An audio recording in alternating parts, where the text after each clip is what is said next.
Hello everyone, welcome to the start of Otoshi Monologues, Chris Cracks Korea. My excuse to talk, rant, and embarrass myself while I'm a tourist in Seoul for the week. I've never been to Korea, I don't speak Korean, and honestly, I don't know too much about Korea, so we'll see how this goes.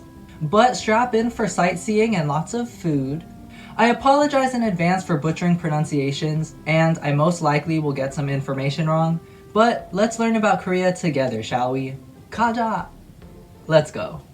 Last time you saw me, I was on the plane coming from Japan, and my 3 months in Nihon paid off because I fully convinced the American passengers next to me that I could only speak Japanese.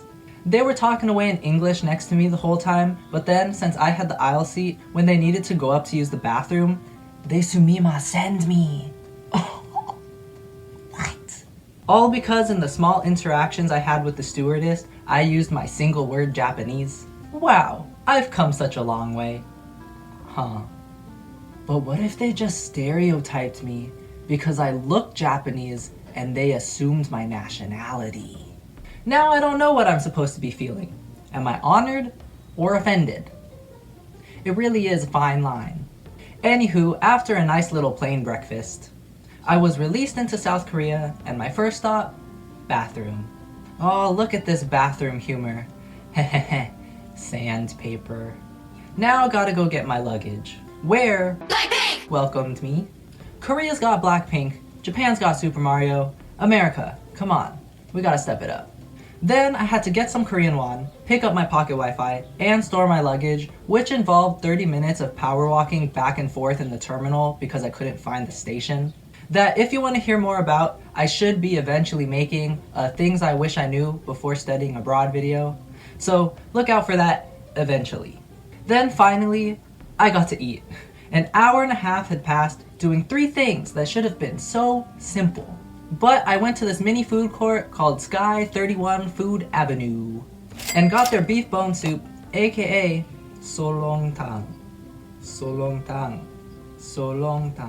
something like that, which comes with some banchan including giant cloves of pickled garlic and rice. It has beef and noodles and green onions in it, and then you add more stuff into it, including the salt. It doesn't have much flavor on its own. Pretty blank canvas of just beef broth, and then you season it to your personal taste preferences. A very comforting meal with the soup and rice combo. I'll give it a 7 out of 10 because I don't know what else to expect in Korea. Gotta leave ample room for improvement. They also had these cool paper water cups, saving the environment and fun to play with. And before I leave, I want to mention how nice this airport is. It just looks really pretty. They have some cool cultural looking stuff, and also decorative displays just for fun. I really like this cloud rainforest setup. Definitely wouldn't mind spending some more time just exploring the airport, but now's not the time. I had to find the airport bus people so I could buy my airport limousine ticket to take me to my Airbnb. The process was so much easier than in Japan. Had no problems buying the ticket or finding the station. I didn't have to transfer, the seats were all nice and cushy, and I finally got to relax a little while I got my first good look at Seoul. It looks a little more smoggy here, but other than that, it looks pretty similar to Japan, at least from afar like this. And a little more than an hour later, I was at my Airbnb, which was pretty close to Myeongdong Market, and I'll be checking that out a little later. But more specifically, I stayed at Uljiro-sam station at the Coco residence, in case you wanted to know. You need a code to get into the residence, and then each room has its own set of keys. The Airbnb was nothing fancy, just a small room with a desk, closet, fridge, bed, and fan, using shared bathrooms, but the place was extremely inexpensive, only about $20 a night, and they gave me free tangerines, which were pretty tasty. Vitamin C. And after I unpacked and rested for a bit, it was off to Myeongdong for dinner, where I ran into this pretty hill of light roses that led up to a church. Not sure if this is always here, but there were a lot of people taking pictures, so maybe it's a seasonal display? Maybe for Christmas? And the display was really pretty, but it made me hyper aware of how alone I was because everyone around me was either in a family or a couple. So before I got really sad, I left for the market, hopefully to be around other solo travelers and or just distract myself with food.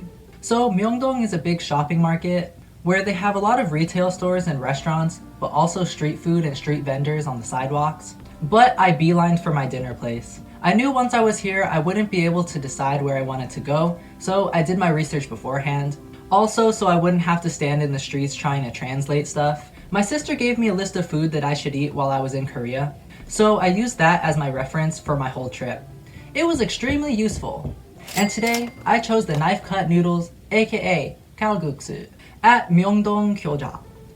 I went in and got a table for one and was seated next to my fellow solo travelers and got served within 2 minutes of sitting down. It's this nice bowl of noodle soup with wonton dumpling things and a ground seasoned beef with a side of fresh kimchi. 잘 먹겠습니다. First thing about this dish, I know I don't use chopsticks correctly, but normally I can get by. But in Korea, they use these flat metal chopsticks and I cannot use them for my life. The amount of concentration and hand muscle strain was tripled every time I wanted to eat. But that's a personal issue. Carrying on with the food.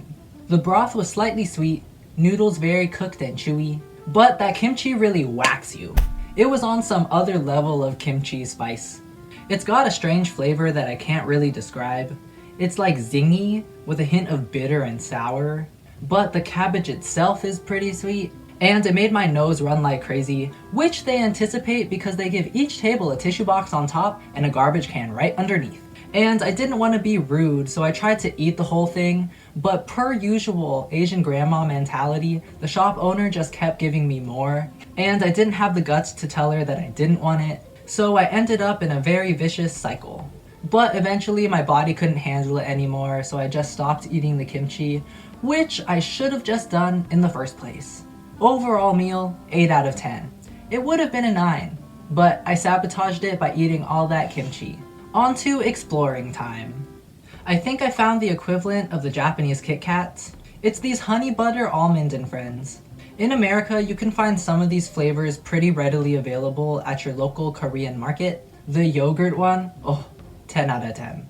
But they have like 5 times as many flavors here, and they're serving samples both inside and outside of their factory. Tteokbokki almond, baked corn almond. There are a lot of flavors, and a lot of merch. I got a sampler pack to take home, and there's a lot of variety. For the most part, all of them taste like what they're labeled as. Not as crazy as Kit Kats, but if you like almonds, or if you just need a fun souvenir for your friends and family, this sampler pack, pretty cool. And extra points to Tom's Honey Butter Almond and Friends because one of their vendors was playing twice.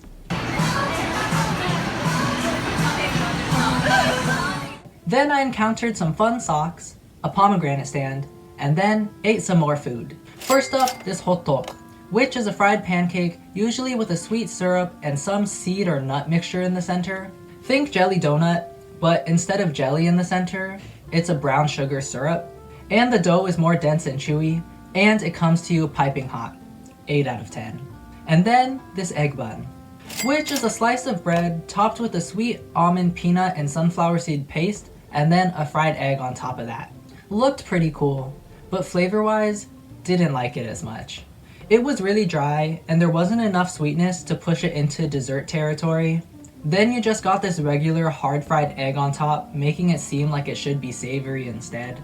Visually, very appealing, but taste-wise, I give it a 5 out of 10.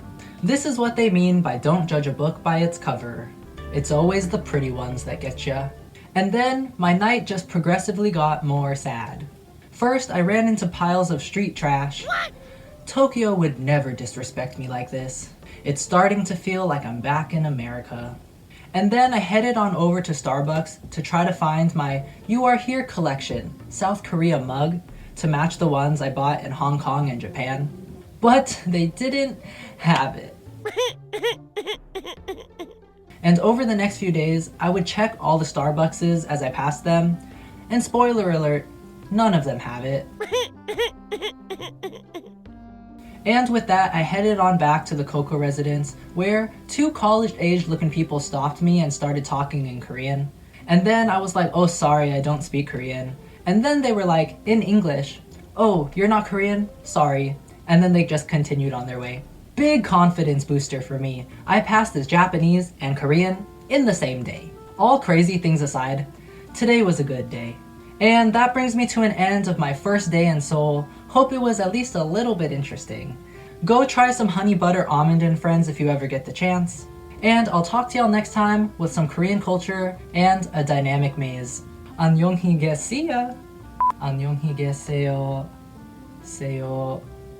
See ya? I think that works. If not, that's my logic behind it. 소용탕 비빔밥. 잘 먹겠습니다.